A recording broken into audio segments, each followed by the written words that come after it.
जन्मभराची ही नाती, जन्मभराची ही नाती.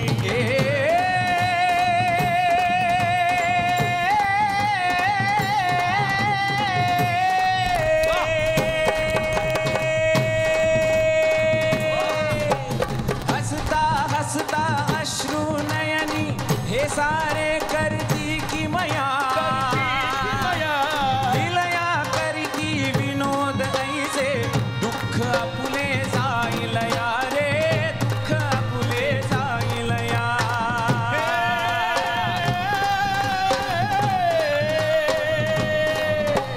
चला येऊ द्या हवा येऊ द्या सफर अशी गमतीची, चालत राहो संपून ये वाटे कधीही, संपून ये वाटे कधीही, संपून ये वाटे कधीही, संपून ये वाटे कधीही, संपून ये वाटे कधीही, संपून ये वाटे कधीही, संपून ये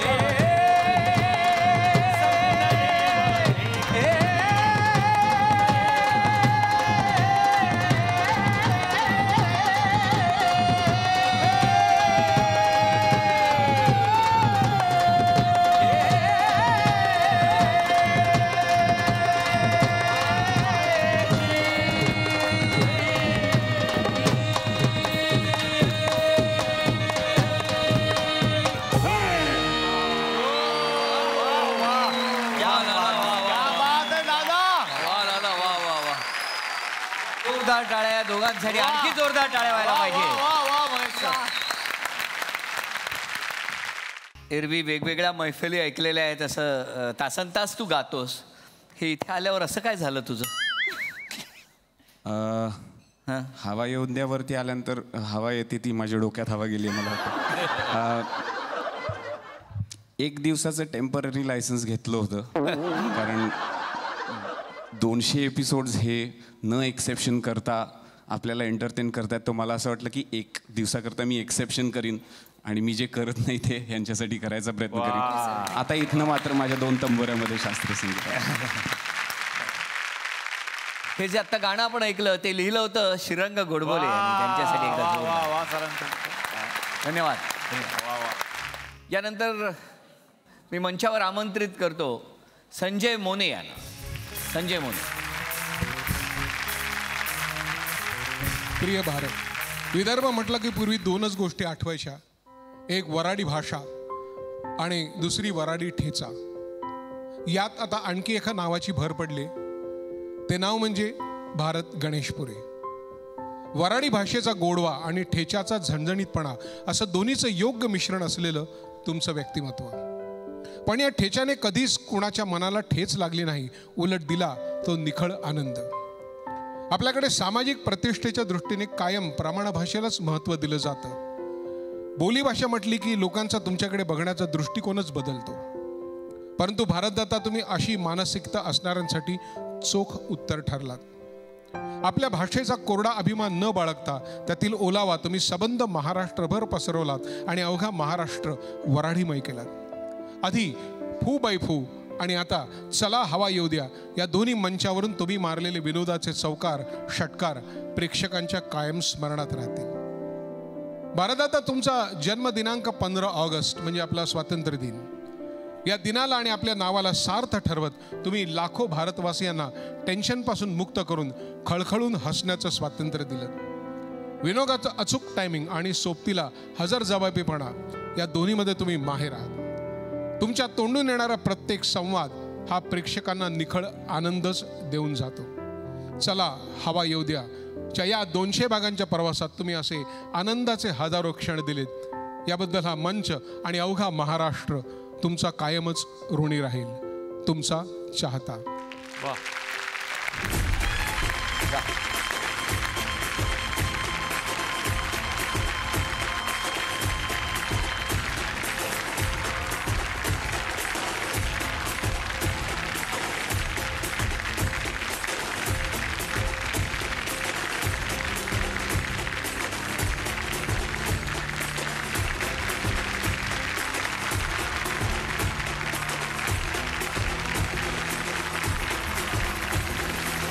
त्यानंतर मंचावर आमंत्रित करतो सुकन्या मोने यांना.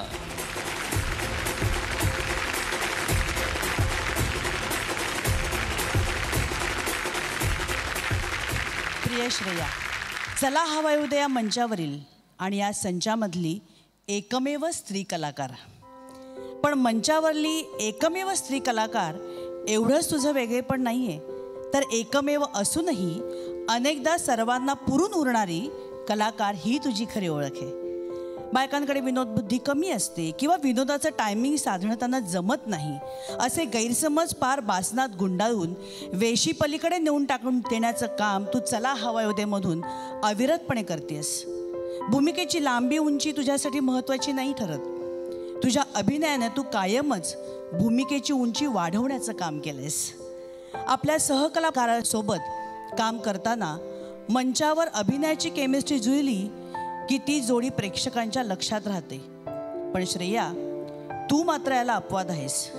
कारण भाऊ असो की भारत गणेशपुरे असो, कुशल असो किंवा सागर कारंडे असो, या सर्वच कलाकारांसोबत काम करताना तुझी केमिस्ट्री अशी काही जुळली आहे की तुझी जोडी प्रत्येकासोबतच हिट वाटते.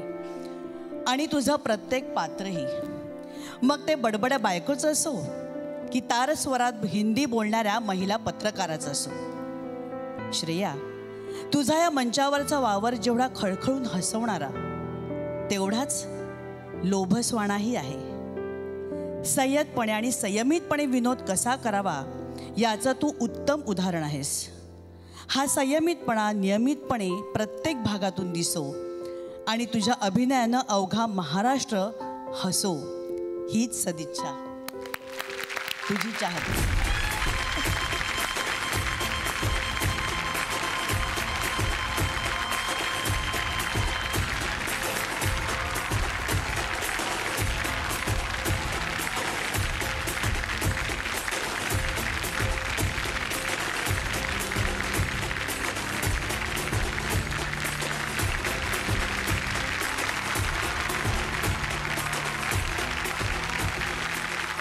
कुणी निंदा कुणी वंदा, लोकांना हसवणं हाच आमचा धंदा. चला हवा येऊ द्याच्या 200 भागांची ही यशस्वी घोडदौड करताना या रथाचा सारथी जरी मी असलो तरी सुद्धा या रथाचा वेग या मजबूत चाकांमुळे टिकून आहे.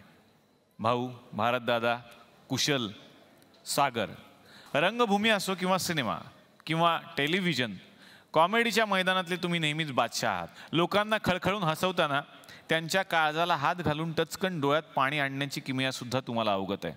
आज या मंचावरून तुमचं कौतुक करण्याची संधी मला मिळते जिलेट मार्क 3 मुळे. 200 भागांचा हा टप्पा गाठल्याबद्दल जिलेट मार्क 3 तुम्हाला सलाम करतंय. जिलेट मार्क 3 हा एक असा ब्रँड आहे ज्यांनी अनेक वर्षांच्या रिसर्च आणि मेहनतीनं रसिक प्रेक्षकांच्या पसंतीची पावती मिळवली आहे. जिलेट मार्क 3 यांच्याकडून तुम्हाला मिळते एक आठवण भेट. व्यक्तिमत्वातला साधेपणा हे तुझं आणखी एक वैशिष्ट्य. म्हणजे तुला बघितल्यानंतर हा अरविंद जगतापने पाठवलेला माणूस आहे बहुतेक, असंच वाटतं. मग तुझ्याशी बोलल्यावर लक्षात येतं, वर वर साधं वाटणाऱ्या या समुद्राच्या पोटात शेकडो सुनामी दडलेल्या आहेत. अनेकदा तुझा स्पष्ट वक्तेपणा हा सुनामीसारखाच अंगावर येऊन आदळतो. पण त्यामुळे समोरच्याचा स्वतःबद्दलचा गैरसमज आणि तुझं मन साफ होतं. उद्या पालिकेने शहरातील सगळ्यात स्वच्छ जागा म्हणून तुझं मन डिक्लेअर केलं तर आम्हाला आश्चर्य वाटणार नाही.